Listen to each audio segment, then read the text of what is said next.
Okay, good afternoon, good morning, good evening for all of you, wherever you are. Thanks for joining this webinar on sanitation and employment for the World Toilet Day. As you know, the World Toilet Day was 2 days ago, but it's a good thing that we not put all the events at the same day.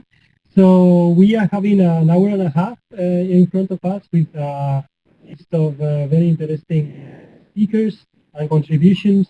So without further delay, as I don't want to take time off speakers, I would like to welcome Minna Örnéus from the Swedish International Development Agency to give us an introductory talk about sanitation, Sida.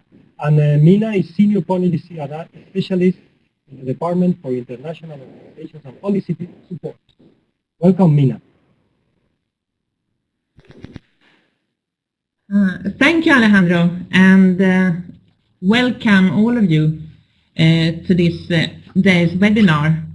We are so happy to celebrate the World Toilet Day with you all, and a special thanks to SE, WaterAid and the Susanna Secretariat who have organized this webinar. From Sida, we have invited colleagues from both the Water Network and the Market Development and Employment Network. For us, it's our first opportunity to discuss sanitation and employment, and we are so happy to do it with so many of our partner organizations. So I'll begin with some basics of sanitation so we all are on the same page, and I hope some colleagues are from the employment network are here. This year the theme of the World Toilet Day is Leaving No One Behind, and focuses on marginalized groups. This year there is also a special focus on health, safety and dignity of sanitation workers. One of the targets of the SDG 6 is to have access to safely managed sanitation for all by 2030. That means reaching approximately 4.5 billion people with safely managed sanitation services, in which the excreta is properly transported via sewers or pit emptying services. It should also be appropriately treated so that it can be reused or disposed safely. This is a real challenge. So I believe we must put more emphasis on the safety managed part of the SDG goal and look at what that means in reality. It's really the invisible sanitation workers and their working conditions. Sanitation workers provide an essential public service, but often at the cost of their dignity, their safety, health, and their labor rights.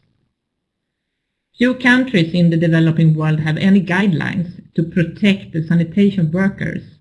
Where laws do exist, governments may lack the financial or technical means to implement them, and the informality of the roles presents further challenges.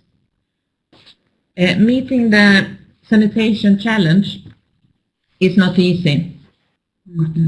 We need to break the taboo that often prevents us from discussing the problems like open defecation and lack of toilets. We need to do that in all forums involving people beyond the water and sanitation sector. We need to promote better understanding of this issue.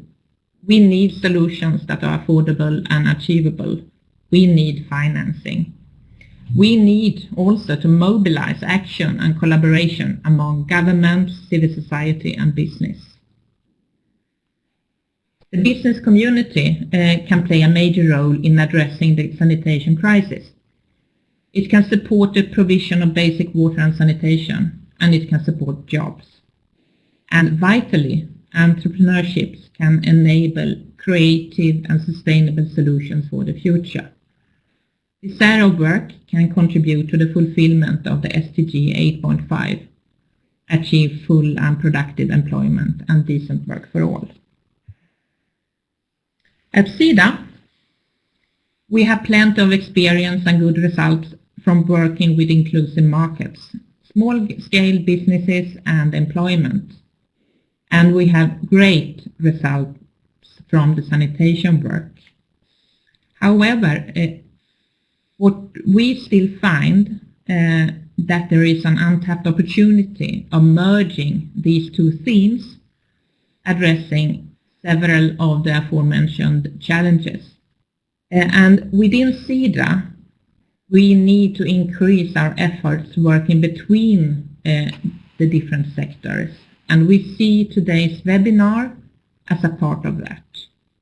We also hope that today's webinar can stimulate new ideas and opportunities, learn more about improving the business of sanitation, but also on the sanitation worker situation. So now I really look forward to the different presentations, and so we can learn and cooperate in more between our organizations. So over to you, Alejandro. Thank you. Thank you very much, Minna, and thank you for those introductory words. I would like to ask the participants also to introduce themselves through the chat box so we know who is there. I mean, who are you, where do you work from, where do you come from? Very simple, not a long paragraph, but we will be happy to see who is attending. And while you all do that, I think I will give the floor to Rémi Kaupp, who works as a senior urban sanitation advice for WaterAid.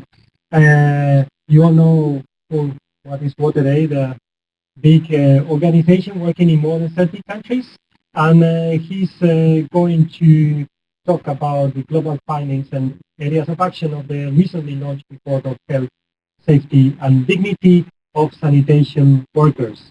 Over to you, Rémi. Thanks for being here. Thank you very much, and hopefully you can all hear. Very soon we'll have the presentation up. It is. That's a topic I feel very passionate about, although I'm presenting this on behalf of colleagues who have been more involved in this. This is an initiative together between the World Bank, WaterAid, WHO, and the International Labour Organization, ILO. And we've also been joined recently by SNV from the Netherlands, who don't have the logo up there. That's a mistake from me. It's about a topic that we don't usually think about. Very often when we... Can I put the slides? Yes. When we talk of sanitation, we can think about technologies, about systems, about big issues. And often we don't pause and think, these red arrows and sheet flow diagrams, it's not just quantities of sludge going in nature, it's not just bad sanitation, there's actually people affected very strongly by this. Of course, users who don't have toilets, but then in cities where you have toilets but very poor fecal sludge management, then you have a lot of workers involved, often informally in this, and who take care of our shit in often terrible circumstances. So here we've launched a joint report just on World Toilet Day a couple of days ago on the health, safety and dignity. There are other initiatives happening in the world on the business opportunities for sanitation workers. And we're going to hear a bit more, I think, about this in this webinar. But often the points are the issue of their health and safety, their dignity, their living and working conditions is rarely talked about. This report has come from desk reviews, interviews, case studies. You can see the range of papers that have been reviewed on this. We have found that it is very seldom studied, that in many countries there is a complete lack of information about it. Over the past 2 years, Dalberg in India has done a very large study, but otherwise there isn't that much that has been done. Now, when we talk about sanitation workers, there are several categories that you can think about, and we have chosen to leave aside some of the categories for the purpose of this report. So, for example, there are lots of people who clean toilets in schools, in hospitals, public toilets, etc. There they are mentioned in this report but not studied in detail. And the same with people who reuse products made from human excreta at the end of the sanitation chain, who can also be at risk of infections if treatment hasn't been done well enough. And we have also left this slightly aside to concentrate on people who have the most contact with shit and who are at the most risk. And that includes people who empty pits, empty septic tanks, people who clean the sewers when they're blocked, and people who operate treatment stations. And sometimes treatment stations is a euphemism for a bit of a field where you discharge something, and sometimes it is an actual treatment station. So there's a lot of variety here between countries. You can see this along the sanitation chain here on the screen. So you, in the beginning, got people cleaning toilets or taking care of toilets, but then emptying is where you have immense risk. Manual emptying, of course, we know of many manual emptiers who operate illegally at night, etc., but also mechanical emptiers who use trucks. And just because they use trucks doesn't mean they are more protected sometimes than manual emptiers. It's surprising to see the level of exposure that they can still have using mechanized means. Transport, so operating the trucks, but then that's where cleaning the sewers come in.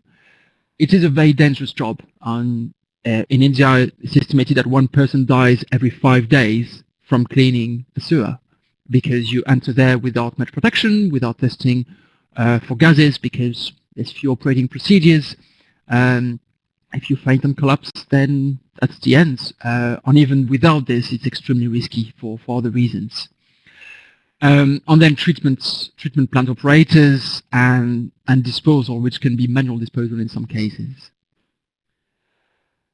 So that's the sort of working conditions we're talking about on the screen. And it ranges from people operating machinery in established companies and who can be proud of their jobs, all the way to people jumping in other people's shit up to their waist and handling it by hand, because if you were to wear operating protective equipment, then it would take twice the time. You wouldn't make any money this way. You'll find shocking examples, and the study has got many case studies and also some testimonies that are really harrowing to read. At the end, we will put the links to a few videos. It's not very practical to show the videos in this webinar, unfortunately, but we will encourage you to watch them afterwards, because it's better to hear from people themselves than from me. That's the main challenges and risks that we found along 4 rough categories. Socially, it's not a job that people are often very proud of. You can be stigmatized. Often, in some countries, if you are part of a specific caste, then you have to do this sort of job, or it's only for people of a particular ethnic group. You want to hide it. Financially, it doesn't pay well. Many people say there's business to be made in sanitation, there's money to be made in sanitation. It can be true, but if you're working in manual emptying, for example, it's peanuts. It's very insecure. You often find operators who use contractors, and so on, until the actual workers. Very often no employee benefits, health insurance. There's often very few laws about it, or very generic laws that don't seem to apply to sanitation for some reason. When there are laws poorly implemented, it's a very informal job, often daily laborers. And then health and safety, as said, you are exposed directly to fecal pathogens, to toxic gases, you can asphyxiate, and as we've seen, often die from this. And then you have to work in a confined space. It's extremely dangerous, and the photo here shows an emptier showing needles, because in latrine pits you find everything that people have discarded or wanted to hide sometimes. However, we have also found good practices. Excuse me. And there's a few examples, and a lot coming from Bangladesh, from India, from South Africa, or Burkina Faso, for example. There's many more, Tanzania. Read the report. It's very interesting and very motivating to show how they can be acknowledged, how cities, governments can recognize that they exist and say they provide an essential service, we should recognize them. Also formalization, so being part of an actual company. Dakar in Senegal shows a great example. Providing personal protective equipment, providing vaccines, providing regular health checks, all the things we would take for granted for any job like this in richer countries. More regulations happening. So in Bangladesh, there are some really interesting laws being done, and more enforcement as well, finally. Unions, associations, cooperatives, they can take different forms, but some way to have collective action despite the informality of the job. And also more business opportunities emerging. So all these can make us optimistic that things can happen. We have identified 4 action areas in this report, and so I will conclude with these 4 action areas. The first one is on reform, on policy, legislation. So recognizing that they exist, that they provide an essential service that without them would be drowning in shit, and sewers would overflow, etc. See how to formalize them. So can they be employed formally? Can they have contracts? Can we work with cooperatives, with unions, etc.? Proclaiming an end to manual scavenging, but of course offering alternative options, so that it's not about making people jobless, it's about improving their work conditions. A second action area is operational guidelines. How should water operators, municipalities, work to really mitigate the risks? So what should workers do before entering a sewer, before entering a pit? On how are these enforced? Who's responsible? So if you are listening and if you are implementing urban sanitation programs or linked to the implementation of urban sanitation programs, what are you doing to make sure of this? There's good examples, so you can help. Third area, advocacy and empowerment, and especially making sure that sanitation workers have the power, have the clout, the organization necessary to claim and realize their rights. Basic human rights, basic health and safety. You shouldn't be exposed to death at your job. Unions and associations can help with this. And finally, more research, because there's very little that has been done. So if you are an academic and listening, you can work on this. And for example, how many people work in this? Apart from India, we have very few figures. How can reform be done? What are the drivers for this? What is the political economy of this? Which contracting modes can work? Have previous interventions worked or not? Which kind of interventions work? Who are the allies in this? And the gender dimensions of this are very poorly studied. There's a bit done on caste or ethnical groups in some countries, but when it comes to gender, you've seen pictures mostly of men in this presentation. That's because, from what we've seen, they form the bulk of the pit emptiers, the sewer cleaners. But when it comes to toilet cleaners, then it's flipped. But we're not entirely sure, so we need to explore this more. That's it in a nutshell. On the screen now, there are the link to 3 videos and to 2 publications. The videos are from sanitation workers themselves, from Mawejje in Tanzania, the formal enterprise, from Burkina Faso, and from India. They're really interesting to hear. At the end of this webinar, go and watch them. On 2 publications, one is the actual report that I've been talking about, which is available in English and in French. And the second is a shorter media brief that is available in English, French, Spanish, and Portuguese. That's it, and you can ask questions in the chat box. Thank you.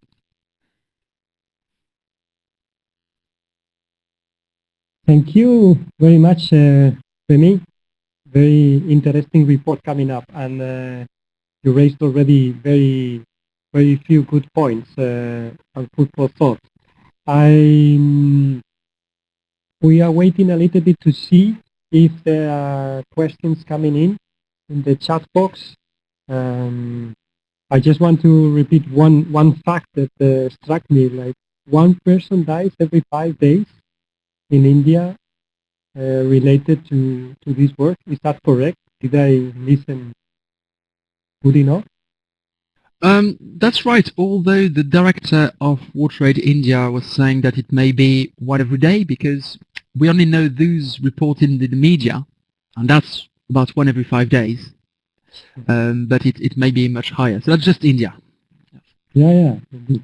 Just the size of this hidden tragedy is quite unknown, I would say.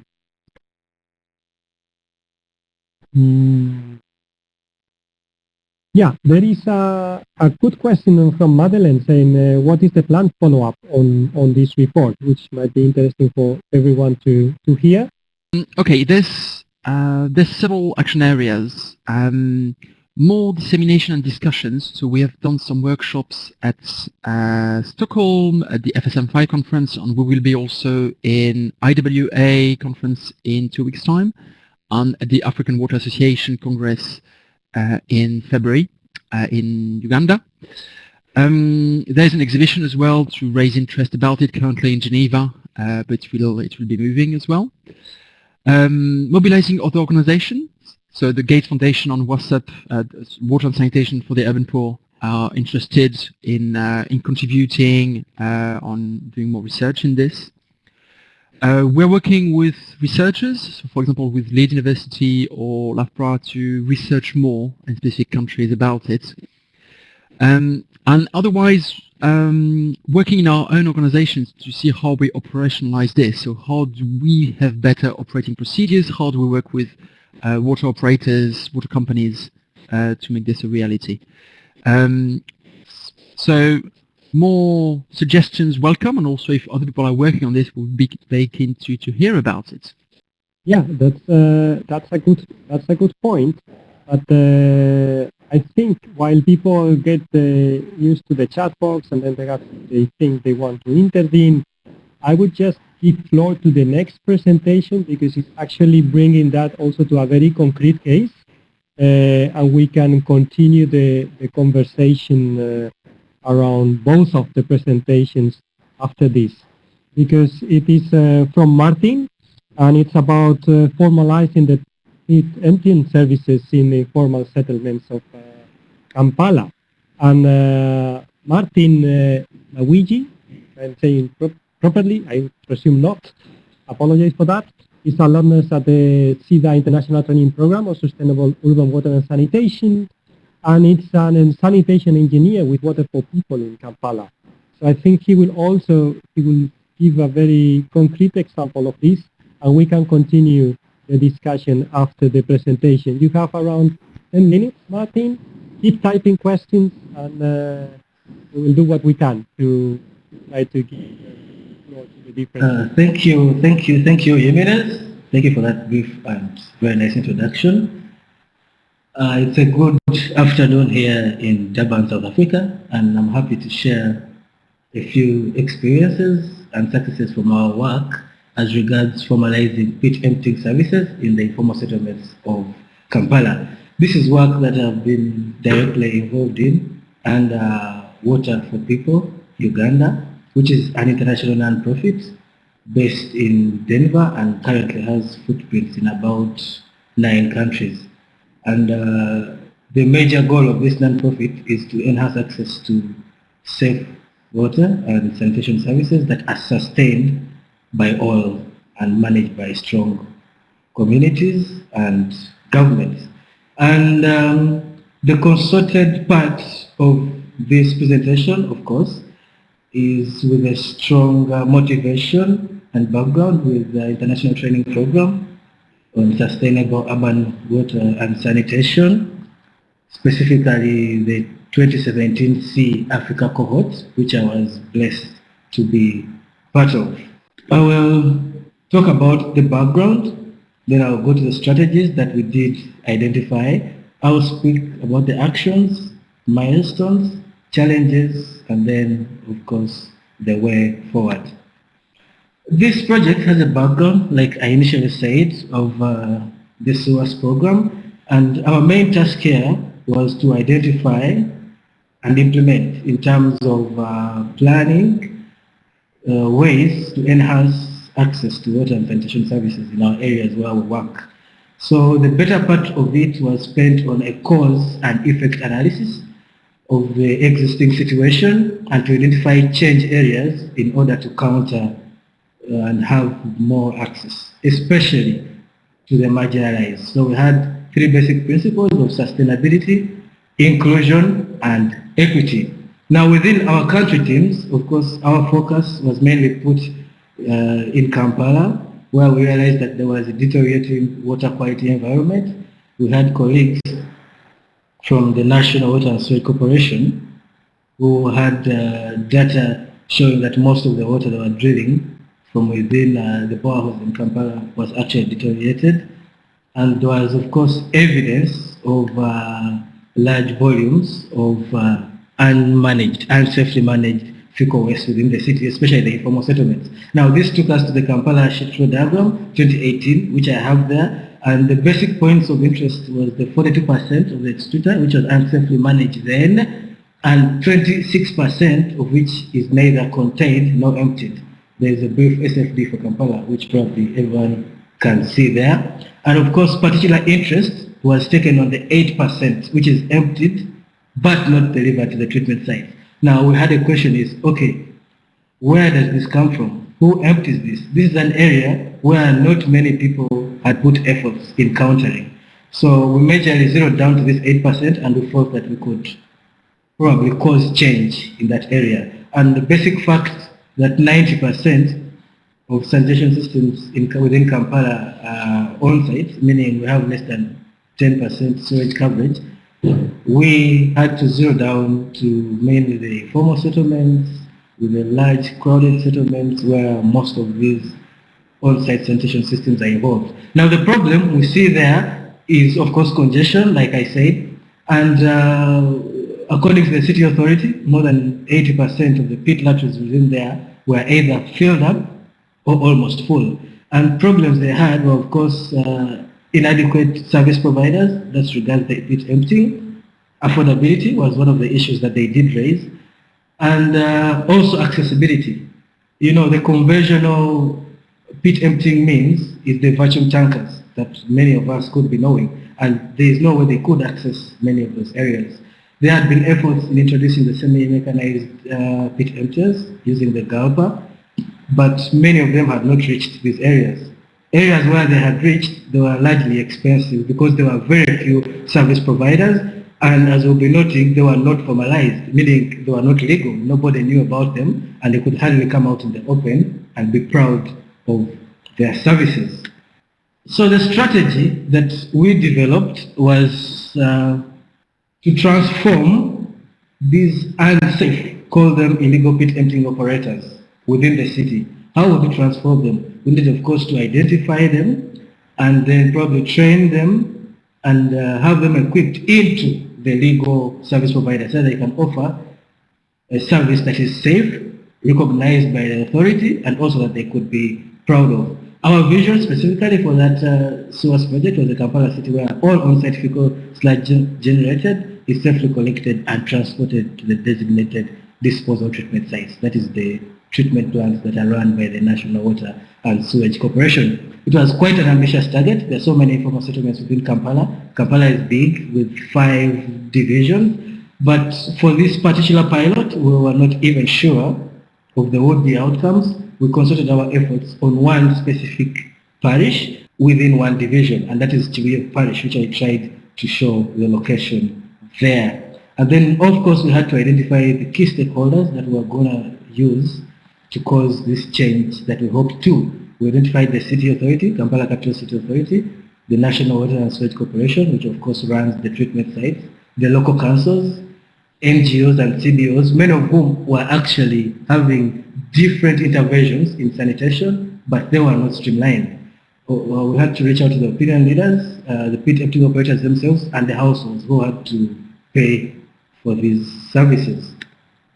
What specific actions did we go for? We had an implementation plan within our change team, specifically within my organization, where I was part of the team, and we had business aspects of the team. We had opinionators on the team, and of course we also had representatives from the various stakeholders that I did mention. Now we did start with introductory meetings within this parish, Mawejje 1, where we had to meet specifically the primary stakeholders. I identified them as the local council authorities. So we did gather them, and we did first of all start with sensitizing them on the need of safe pit emptying services on the dangers of the unsafe pit emptying services, and we also had to give them more awareness on the existing standards and the existing sanitation situation within the entire parish. We actually covered the entire parish with all the leaders. And why we did this, we wanted to identify the actual 8% of the fecal sludge which is emptied and not dumped. We attributed most of this to the unsafe or illegal pit emptying entrepreneurs. Now, these are illegal because they are not recognized, like I said, and two, they don't have the necessary equipment or skills to carry out this process. But you find that the households do access their services because they are cheaper. They don't transport the fecal sludge anywhere. Most of them do dump it in the drains when it rains. So it was a bit difficult to identify them, but using the opinion leaders and the initial sensitization and introductory meetings that we went through, we did manage to identify a great deal of them, actually to about 25 within that particular parish of Kampala. Now, we did engage them and we undertook them a series of training. Of course, we have training manuals of pit emptying operators. We specifically opted to train them in gulping, which is a safe semi-mechanized pit emptying method. Why gulping? This is, to an extent, accessible in all the informal settlements. The capital costs are relatively low and the safety standards are higher. So we did opt to train them and equip them through a series of procedures. Many of these were not inoculated or they didn't even receive the necessary vaccinations. We encouraged them to. Some of them were even sponsored to have those vaccinations that are necessary for them to engage in this very, very risky business. Now, part of the training also was involving the city authority. I did mention that it was hard to identify them because many of them feared possible arrest and prosecution. But working with the city authority, they had a phase where they were free to come out and be given room for transformation before the actual implementation and lookout for the legal entrepreneurs actually did continue. So with the city authority and the national water, we did engage them in all possible standards and all the stages of emptying up to the disposal sites. The next was the provision of the starter kits, the gulping. Some of them did acquire tricycles for transportation of the fecal sludge. Of course, all of them that were trained to the end did acquire the necessary safety wear and the necessary vaccinations like I mentioned. And within that specific parish, we actually did set up a small pit emptying kiosk to increase the accessibility of everyone. And that was followed by community sensitization, of course, to create more awareness and business for them. What are the milestones that we had? Obviously, there was a reduction in the illegal or unsafe pit emptying operators. We identified 35 of them, but in the end, we had actually fully transformed 5 of them. And at that extent, they were recognized by the city authority, and many of them were getting licenses and were actually advertising their business now that they were feeling legal and recognized. There was an increase in the number of safe pit emptying services, this according to the city authority tracking. And of course, the charges for safe pit emptying did come a bit lower, from about $9 to $4 because of the increase in the number of safe pit emptying service providers. A major milestone was also enhanced collaboration between the various stakeholders in the pit emptying business within the informal settlements of Kampala. In the interest of time, I'll quickly go to the challenges that we faced. Identifying these money employers was not easy, like I did mention. Many of them wouldn't come out, and actually there is no guarantee that we did identify all of them. Possibly there are some who are still there, and being that they offer a cheaper service than the safe ones, probably there are households who still opt for them. Then the business or the market for them was not easy because being manual and illegal, they were charging much less than now after being transformed. So it was a bit difficult for them to convince the same households that they were going to increase the fees for the same service, though it was going to be a safer service. Lack of interest in some, like I did mention, we identified about 25 in this parish, but in the end we had 5 who were completely transformed and licensed. And of course the initial capital cost of the pit emptying equipment was a big challenge, specifically the transport means for the fecal sludge. The way forward, this is still continuing within Water for People, up to date. There's lots of market awareness and business development for these transformed operators. And then it's now being scaled up into other divisions of Kampala. Like I said, we began with one particular division, but now we are moving into other divisions to have the same efforts, identifying and then transforming. And the key milestone again has been the formation of the Pit Emptying Association, the Gapa Association of Uganda. It's now fully fledged, recognized by all the stakeholders, and they're very active in their efforts of marketing. They're largely available online, and they have footprints within the informal settlements where people can walk in and access their services. And I would love to acknowledge I say this is work being done with Water for People. The idea of the transformation was a result of the SUWAS, the Sustainable Urban Rural Sanitation Change Project 2017C, which was supported by NIRAS, WaterAid, and funded by Sida. And of course, the Kampala Capital City Authority, they did give us a lot of space to work within those divisions. Thank you very much. Thank you. Thank you very much, Martin, for that very interesting presentation that brings us to the complexity of undertaking these processes in reality, right? So it's a good complement to the initial presentation by Rémi. Just to say, yeah, while there is time for a couple of questions, because we are running a little bit out of time, I will ask Sarah to tell us a little bit who is with us in the webinar. You have time to get a little bit of an overview? Sure. Yes. It looks like we have some diverse representation today.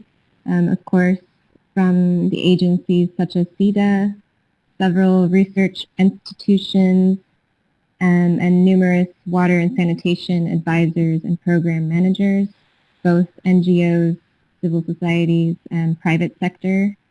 Looks like there's representation from across Africa, Asia, and Europe. Nice, nice. Diverse. Yeah, while we get some questions here, for me, Martin, just as a clarification, in some part of the presentation, I understood that this formalization of workers led to a reduction in price from something from $9 to $4, while at other parts I kind of understood that they had trouble to convince the customers that they would need to pay more for the same services because it's being in a safer way. So that I didn't completely understand. Perhaps you can clarify. Oh yes, I'll try and clarify. So the mere fact that there were more service providers within that division, that meant that the charges are going to go a bit low because they were that high because of the very few. Actually, there were none service providers in that region. They used to come from far areas. And you know, with the focus light, the longer the transportation, the more the cost to the household. So the mere fact that there were more within that area, that led to the cost to go down a little bit. But it didn't go down as we would expect. And of course, that point that you mentioned about hardly convincing the households also comes down to the cost a little bit. Now, this being a self-pit emptying means there are, of course, more operating costs than the unsafe where they would just dump in the drain. So there is no option but to keep it higher than the unsafe. So it's kind of like a middle ground. You have to keep it a little bit higher to meet all your operating costs. But again, it doesn't have to be as high because there are more. So there's a bit of competition in the business. Thank you. Thank you for that. And please, for the participants, type questions for Martin. He can also answer some in the chat box, as I see Rémi has been doing. Thank you for that, Rémi. And then, as we are already halfway in our time, and I want to be also equitable to our next presenters, I will jump to the next presentation. In my list, I was going to give word to Daniel Ddiba, if that's okay. And Daniel is a Ugandan civil and environmental engineer based at SEI, at the Stockholm Environment Institute. And he's co-leading the work group on productive sanitation and food security with Susanna, the Sustainable Sanitation Alliance. And he's also applying for PhD, so he's quite busy. So over to you, Daniel. Okay, can everyone hear me? I guess my sound is okay. Yes, it is. Thank you very much. Thank you very much, Alejandro, for that warm introduction, and thank you all for the opportunity to be part of this webinar and to share about what we are doing at SEI. And good evening, everyone from Pune in India, where I've been part of the Toilet Board Coalition Sanitation Economy Summit that has just ended today, and with a bunch of different stakeholders talking about how to access business opportunities in the sanitation chain. And one part of that which I'll be sharing about in my presentation today is the resource recovery aspect, so connecting such sanitation to the circular economy. So at the Stockholm Environment Institute, where I do work, I see some of my other colleagues are here, Kim, Anderson, Arno, and Madeline, and Carla here, and Linus as well. We're a research institute working on with the headquarters in Stockholm, but with other offices in almost every continent in the world apart from Australia. So Bangkok, Latin America in Colombia, the US in Nairobi, and the UK and Estonia as well. But yeah, we work on not just sanitation, but a range of other items, including anything that is within the area of environment and development. My presentation today is just going to focus about a new tool that we have developed called REVAMP, Resource Value Mapping, which can enable stakeholders to estimate the potential for circular economy at the city level. But just to start with, why is it necessary to recover resources from sanitation? Because it's, sanitation in a sustainable sense is not just about building toilets for people, but it's about taking care of the entire service chain, so all the way from toilets to containment, on to transportation or emptying and transportation of fecal sludge or sewage or whatever waste stream it is, and on to treatment and resource recovery or disposal at the end. But we see that all around the world, of course, all of us are aware probably about the huge population increase that we are going to see around the world over this century. And we see that most of that is going to be concentrated in Africa and Asia right now, at least until the end of this century is when things will be leveling off.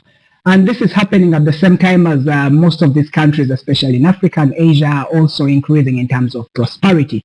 And so as we see historically that the more rich nations became, the more waste they generated. And so, of course, not just for solid waste in terms of because people increase their levels of consumption, but if you're having more people in any place, then you're going to have much more poo, much more pee in those areas. So we see that there's going to be an increase along with population, an increase in the amounts of waste that are generated, sanitary waste, but also other organic waste streams that are associated with people's consumption. And at the same time, of course, with increasing population, there's going to be more demand for food. So, for example, this study estimates that by 2050, there will be 60% more demand for cereals. And, of course, that extends to other natural resources like water and, of course, energy to power people's livelihoods and economies. And so this whole concept of the circular economy has been proposed as something that can sort of hit two birds with one stone. So if you're recovering resources from not just sanitation, but a wider range of organic waste streams, then of course you can produce more food, you can have more water available for people because you conserve what you have, and at the same time you are taking care of the huge amounts of waste that are being generated. So this is the motivation for having a circular economy, at least from the biological side of things, which is what my presentation is focusing on. And so a study by the Ellen MacArthur Foundation has estimated that the circular economy potential globally is a $1 trillion annual US dollars opportunity on an annual basis. And we've also seen work from the Toilet Board Coalition, who are just organized the Sanitation Economy Summit that has just ended. A study showed that in India alone, the potential for a circular sanitation economy is worth about $25 billion on an annual basis. So that is recovering resources, whether it's nutrients, recovering energy, or recycling water from sanitation systems. That could generate business opportunities worth about $25 billion. And another more not so precise estimate has shown that on a city level, if you take a hypothetical city of about 3 million people, it's still pretty much in the context of India, you could have business opportunities for circular sanitation economy worth $19 to $54 million on an annual basis. So what we have done at SCI is to try, because of course if you estimate things at a national level or at a global level, implementation of sanitation systems usually happens at city scale or in urban neighborhoods. So it's very important to have an understanding of what is the potential at a city scale, because that is most likely where implementation of any interventions would occur. So we have developed this tool called resource value mapping that can enable our stakeholders at city level to understand what resources can be recovered from the urban organic waste streams that are available, but also what's the total quantities of potential reused products that they can get, as well as what potential revenues could be generated from those different products. And this tool can also compare different resource recovery options on the basis of energy content, the nutrient content, and of course potential revenues, which is where the employment and business opportunities come in. So we did a study using data from the city of Kampala. So this is again about 3 million people come to the city of Kampala in Uganda every day due to work. Some people live in the suburbs, but during the daytime they come into the city. And I think about nighttime the population comes down to about 1.5 to 2 million people. And we saw that from the data that is available presently, fecal sludge that is collected, this is about 219,000 cubic meters per year, and all the way up to about almost 500,000 tons of the organic portion of municipal solid waste. And this is just what is presently collected. So of course we see with work that people like Martin are doing, which is going to of course increase the demand for emptying services. That means much more waste could be collected from the communities. And this of course shows, of course, also with increasing population, that these amounts could triple if you have increased coverage of collection services and efficient collection services as well for all these waste streams, not just for fecal sludge, but even the other waste streams. And so our analysis using the REVAMP tool showed, and this is just a quick snapshot of some of the numbers that we have. There is more detail in an upcoming report that we're just going to publish. So this is for anaerobic digestion. As we can see, if all these waste streams were converted into biogas, for example, with the showing digested as well, is that you could have up to 47 or almost $48 million worth of opportunity. And this is from about 40 million cubic meters of biogas, and as well as 35,000 tons of digestate, which of course can also be used in agriculture systems. And this is on an annual basis, but from all the waste streams that are collected daily combined. And just to highlight another one is that we see, because there is increasing interest nowadays in black soldier fly larva processing as a source of protein feed for animals, because more people are becoming prosperous, and hence there is increasing demand for animal-based proteins. And so this is something that presents an opportunity to feed animals like pigs, chicken with a waste-derived feed rather than converting other lands to agricultural products. So we see a wide range of opportunities all the way from biogas. We also have solid fuels. There's quite a few entrepreneurs that are already generating briquettes from fecal sludge and other organic waste streams in Kampala, and indeed in other cities around the world. And we also see for composting that there is potential to generate at least almost 100,000 tons of compost. And this is in a place where access to chemical fertilizers, not only of course does it have a much higher environmental footprint, but also it's expensive because there is no fertilizer that is being manufactured in Uganda. So it has to be hauled all the way from abroad, and there's increasing costs for that with time, of course, also with the increasing forecast scarcity of phosphate reserves around the world. So we started with a tool that was based in Microsoft Excel, but at the start of next year we are going to be launching the web-based version of the tool, so which will be accessible to everyone, so anybody regardless of which country you are in, you can access this tool and plug in the data that you have available for your city, or just look at the data that we have from other case studies that we have done. For example, we are doing work right now in Naivasha to also generate data about the circular economy potential, and we have also just concluded a study in the city of Shia in Colombia. And so these examples are going to be available in the tool, but also the tool will be available for somebody else who has their own data to plug this in and see what potential exists for their own city or for their own town or urban area.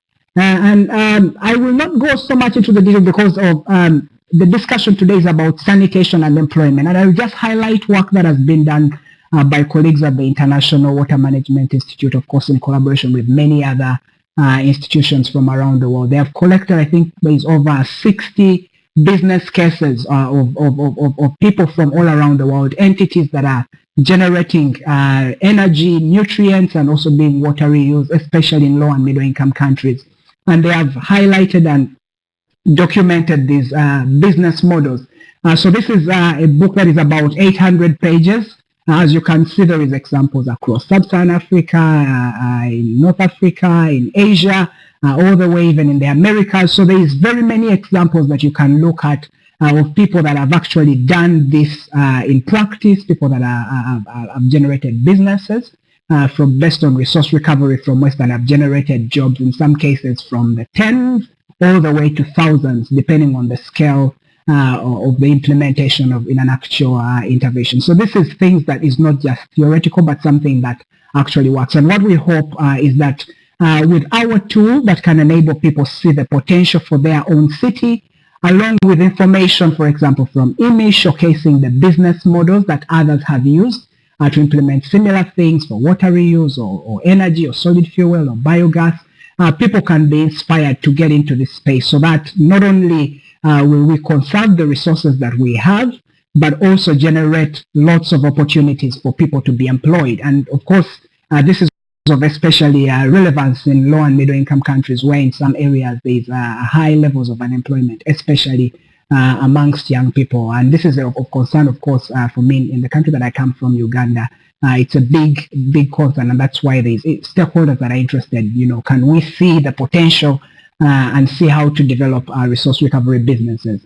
And so, in conclusion, of course, it's possible to create jobs in a sustainable circular sanitation economy. Examples have been documented, and we have developed a tool that can, help other people estimate the potential for their own city, so that they can begin to explore the opportunities. But of course, there is collaboration that is needed from a wide range of stakeholders. There is need, of course, to strengthen demand along the value chain, to create demand for this wide range of resource recovery products that can be generated from sanitation systems and other associated organic waste streams, but also innovations.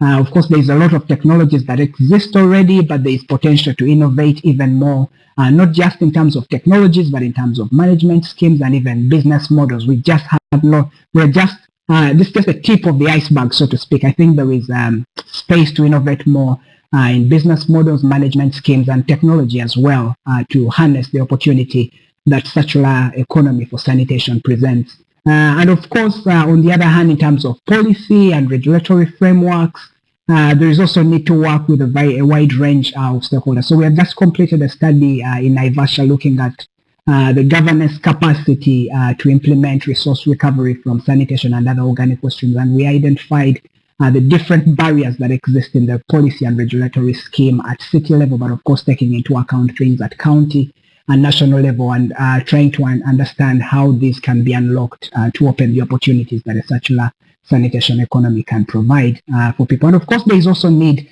for cross-sectoral engagement to have implementation at a wide scale. So if you have a city for 3 million people, instead of just providing a service maybe for a small number in a small neighborhood, how do you spread that to the rest of the city?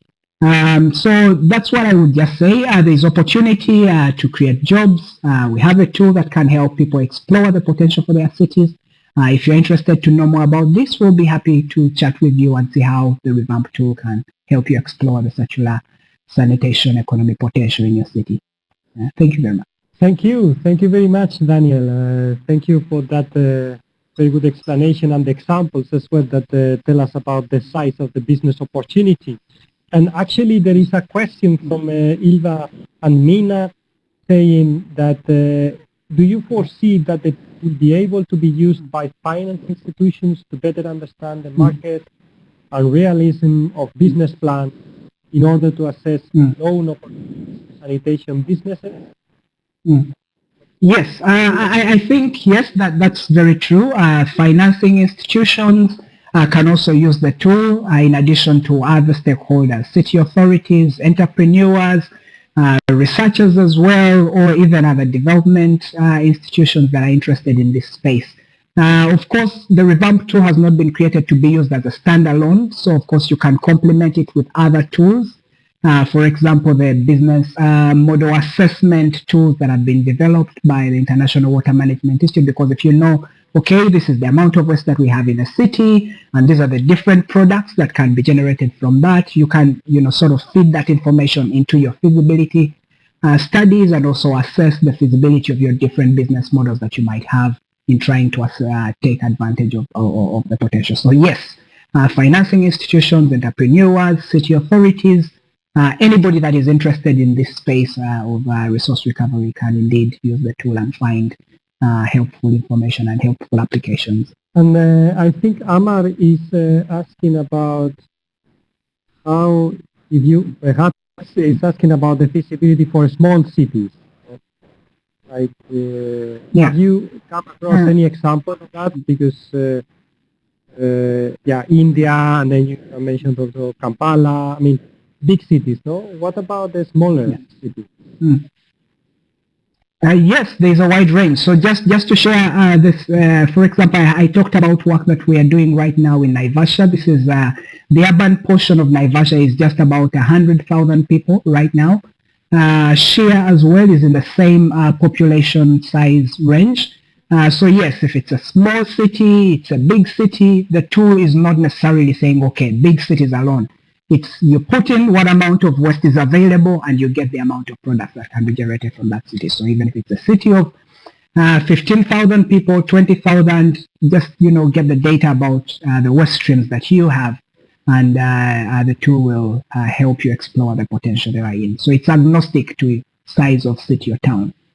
Thank you for that. And my last question before we move on is, the tool shows like the size of the business combining the different types of waste, but at least in our experience at sea, we see that often sanitation is not necessarily very much in touch with, for example, solid waste people or solid waste producers, and then just if you have any thought or any example that comes to mind where this inter-sectoral collaboration has been happening. Yeah. I would say that is indeed the case in almost every city, and that's why I highlighted some work that we are doing in Naivasha to address the barriers or any factors that can facilitate resource recovery from a governance perspective. So the information that I showed from the example in Kampala, that's just aggregated figures. So it is also, the tool is able to generate information for one specific waste stream. So if you are interested in only fecal sludge, and we actually have those results, though of course there was only so much I could show in this presentation. So it's possible, but I think when it comes to the implementation stage, it depends on the governance arrangements and how different stakeholders are collaborating in a particular city to unlock other alternative opportunities. In other cities, you might find that indeed maybe only sanitation, people are talking only to themselves and not to the solid waste management. Of course, there is potential, I think, for some things like biogas if you combine other, carbon-rich material to what you have from sanitation system is that you can have a more optimal carbon and nitrogen ratio that can drive up your yields of biogas. But of course, that all depends on the governance arrangements. Can you source your material? Is it enough? Do you have access to material from the different waste streams? So it's possible, but depends on the local context. Yeah. Great. Thank you. Thank you very much for that. Please, for all the participants, you can keep asking questions to this presentation or any of the previous ones. Keep it alive in the chat. But in looking for equity, I would like to give word to the next presenter, who is Cecilia Lalander from the Swedish, University of Agricultural Sciences, SLU, and she has been working on the solution of I would say black soldier fly composting, and she will tell us about that. And over to you, Cecilia. Welcome. Thank you. So my name is Cecilia Lalander. I'm a researcher at the Department of Energy and Technology at the Swedish University of Agricultural Sciences. And we have been working with this solution that is based on black soldier fly larvae composting treatment. You can move the slide forward, please. So if we look first just at the drivers of fecal sludge management, if we have how is the emptying and treatment financed? Currently it's mainly users' fee, and we have been hearing about it in the previous presentations. But if we look at the value of the products, if we look at just the plant the plant available nutrients that are in everything we excrete, the value is about 4 to 5 euros per person a year. And if we look in fecal sludge, then the decomposition already happens, so that will reduce the nutrient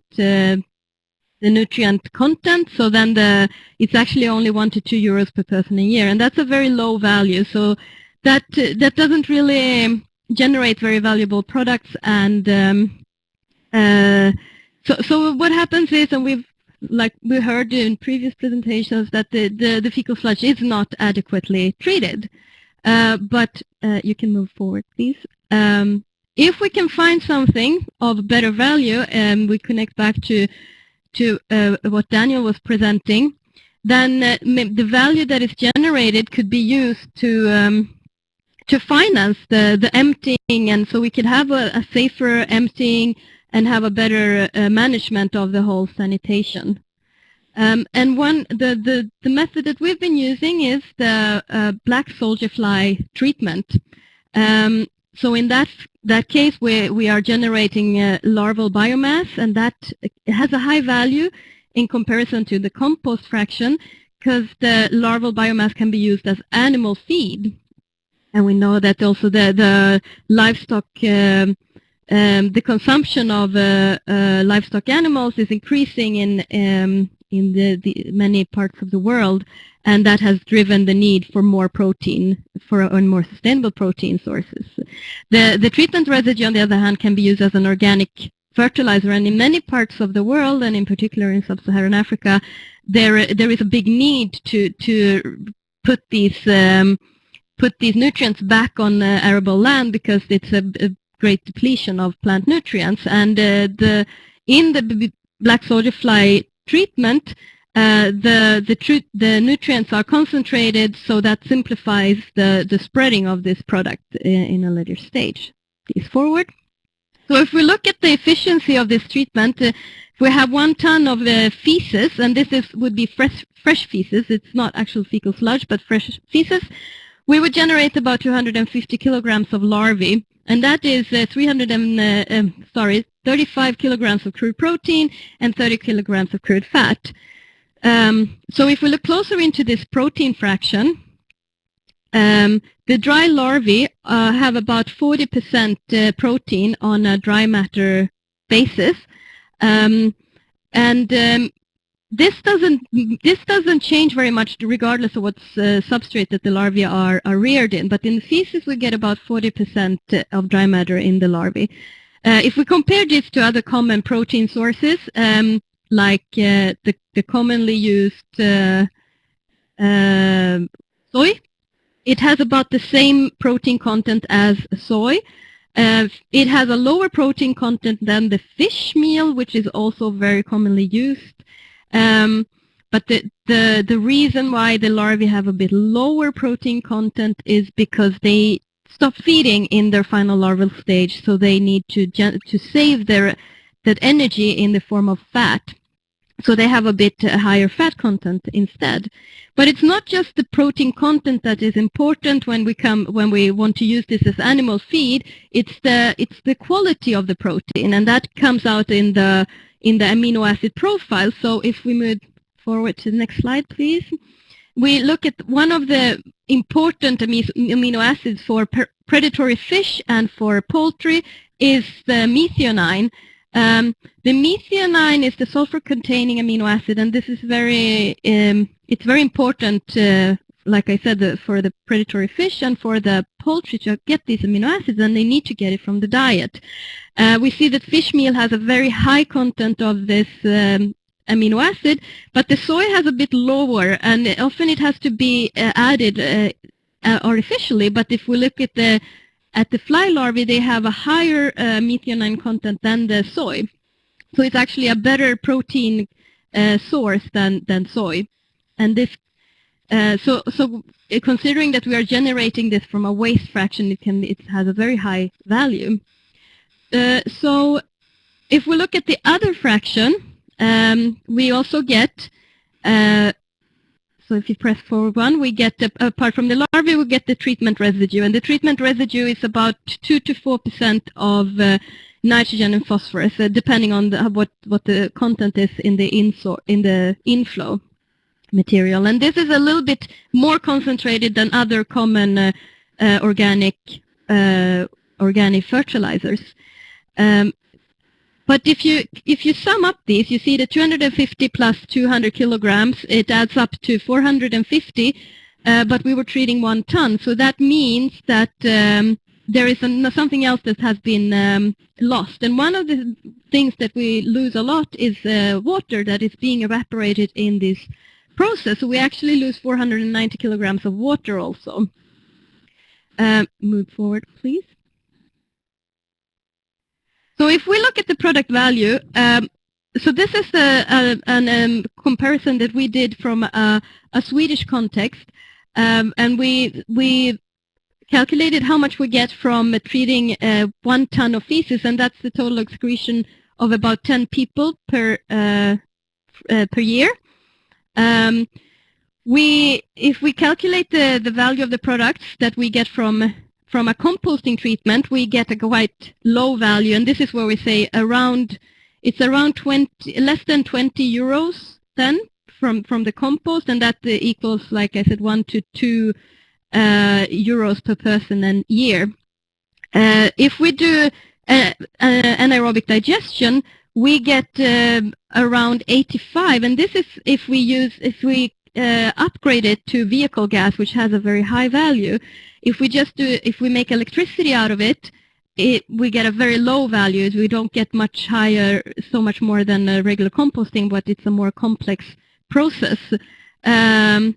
So for the fly larvae, we get a very high. We go over 120 euros per ton, and this is calculated as on the world market price of fish meal on the protein basis. So it's not a highly refined product, and we haven't taken into account the fat fraction of the larvae either, which may have a value, but we have not explored that so much yet. So from an economic point of view, it's very interesting, and also considering that the fly larvae treatment is a bit less complex than anaerobic digestion, because this is just the potential product value that we can get out of the product, but it doesn't actually say anything about the cost of the treatment, which of course if you do a cost-benefit analysis, it might balance out. But we know that the fly larvae treatment is a bit less complex than anaerobic digestion. So this, from a feces point of view, it's very interesting. Forward, please. Now, if we look at the possibility of converting the different waste fractions, we see here that abattoir waste has a very high conversion efficiency, but human feces, it comes here on third place. It's actually not very different from food waste. So from a sanitation perspective, these larvae, if you look in latrines around the world, you actually find these larvae in the latrine. So it's the natural substrate for them, and they're quite efficient in converting the proteins that they find in the substrate into their own body mass. Please forward one. But we can also look at the treatment times, and we see here that the human feces have a quite short treatment time, because this is also something that impacts on how efficient the treatment is how much that is converted into their larval biomass, but also how long it takes, because a longer treatment will cost more. Please forward. So if we look at what we're doing, we're trying to engineer a natural process. So we take these small larvae when they are about the size you see in the picture, and then we let them grow in the substrate until they are a lot bigger. And this process takes 2 weeks, more or less. So this is what it would look like. So forward one, please. So it doesn't look like it's so complex, but if we look at, we play around with different parameters to make this process as efficient as possible. Can you press and see if the videos can start? If we can manage. Here we see just one parameter that we play around with to show you is the larval density. And we can see here to the left, we have one where we have a low larval density, and to the right a high larval density. And the one to the right, that's what we're aiming at. We want to have, that's a well-processed material, whereas the one to the left, it's still not processed, so it's sticky and it's difficult to separate the larvae from the treatment residue, because that's what we want to do at the end. We want to separate the larvae out from the treatment residue. So even though it is a quite straightforward process, there are still many parameters that we need to control and regulate to have a good process, so that we can manage to separate the larvae out in the way we want to do. Please forward one. So the system we have developed is a modular system that we use. So we have these quite small treatment trays that you see there. We can fit 15 kilograms into one treatment tray, and that is the equivalent of the daily defecation of around 60 people. The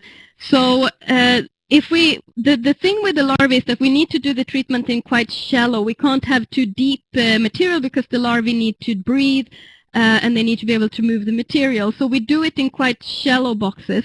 But if we were to do all that just in a very flat system, it will require a lot of space. So what we do to save space is that we stack the trays, and in that way we can treat the same amount of in the same area. We can treat 165 kilograms, which is the equivalent of what 660 people excrete per day. Now, I was mentioning earlier that we have a lot of water evaporating from the system. So if we were to place these stacks in one controlled environment, so like a freight container, for example, we can treat up to around 800 kilograms per day, and that is the equivalent of what 3,300 people excrete per day. So if you move forward, please, to the next slide.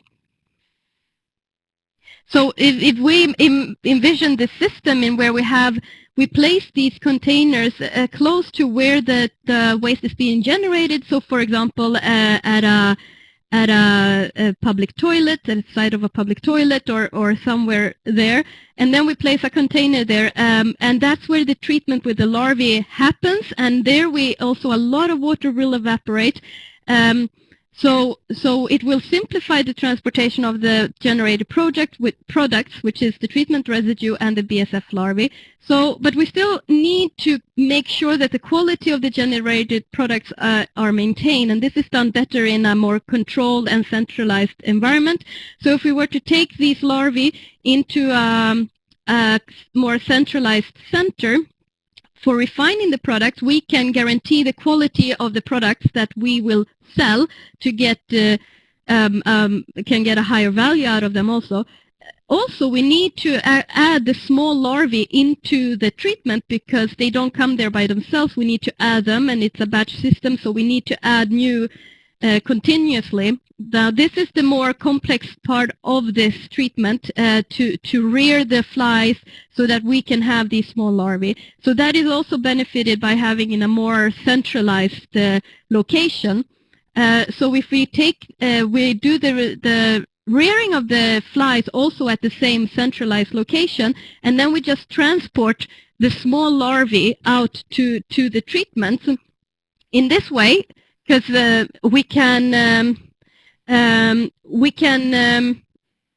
we make sure that we are not transporting the water around, we are just transporting the more valuable fractions around, and thereby minimize transportation, because one of the most costly items in waste management is actually the collection and transportation. So if we can reduce the transportation, we are also reducing the cost of the treatment and thereby optimizing the money.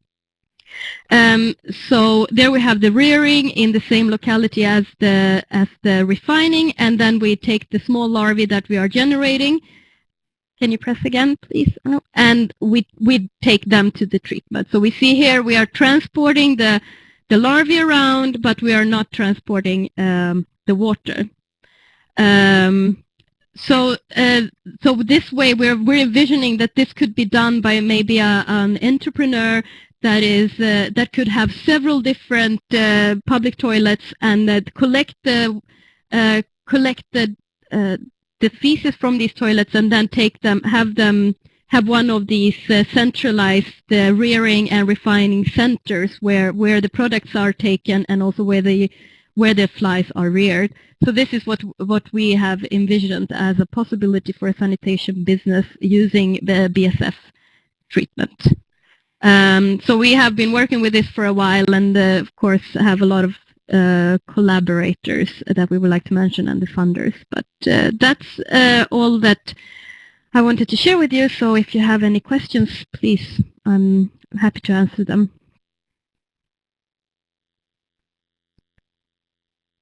Thank you very much, Cecilia, for a very interesting presentation and also showing a real business case here with the use of the larvae. And also, I appreciate as well that it's not only the technology, the science part, but also the application that you have been working on, how this could be like a practical business model, right? So that is very, very interesting. Let us see how, if the participants want to ask something.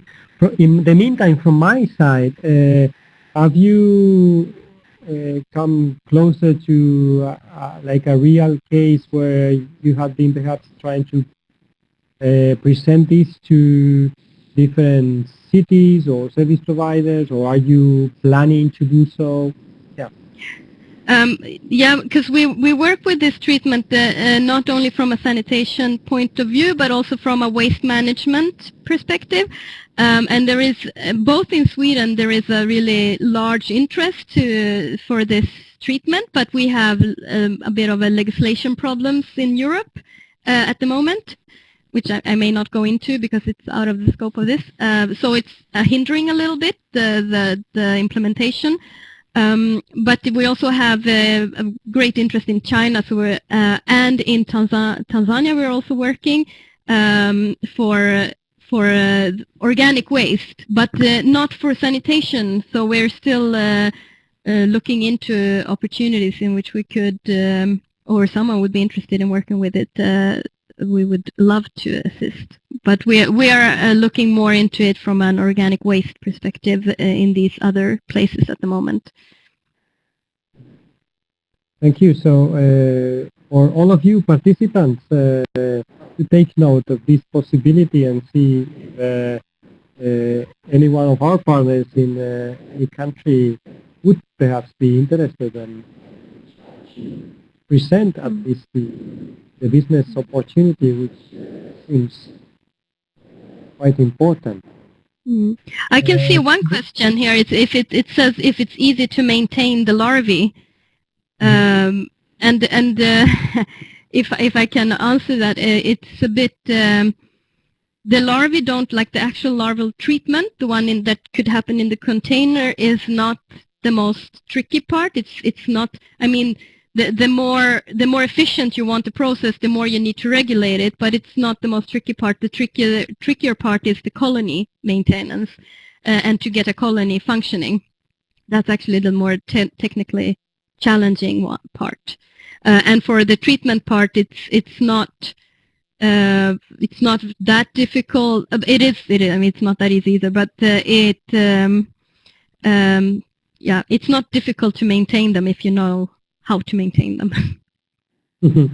And then just a quick question. You mentioned of the potential benefit, but do you have an estimation of the cost compared with those 120 euros of potential sold products? And this is the really tricky part because we don't have any large-scale facilities to look at. So, and if we compare with these pilot plants that we have, then of course the cost is a lot higher. So there are some large-scale facilities in the world. So we have AgriProtein in South Africa and we have Enterra in Canada, but we don't know the cost of their treatments. So it's actually very difficult at the moment for us to make a reliable cost estimate. But if we just look at the complexity of the technology, it's not the same level of complexity as, for example, anaerobic digestion. Okay, I think there is another question that you can read. Yeah, I can read it, and it's whether the protein is calculated by the soy protein, and it's not calculated by the soy protein.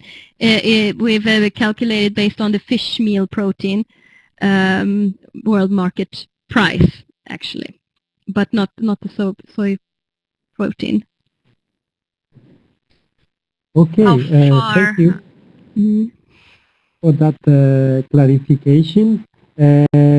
I presume perhaps you can also, I mean, the presentations will be available for downloading after the webinar is closed, where I presume there are also your references, Cecilia, of the main aspects of this work.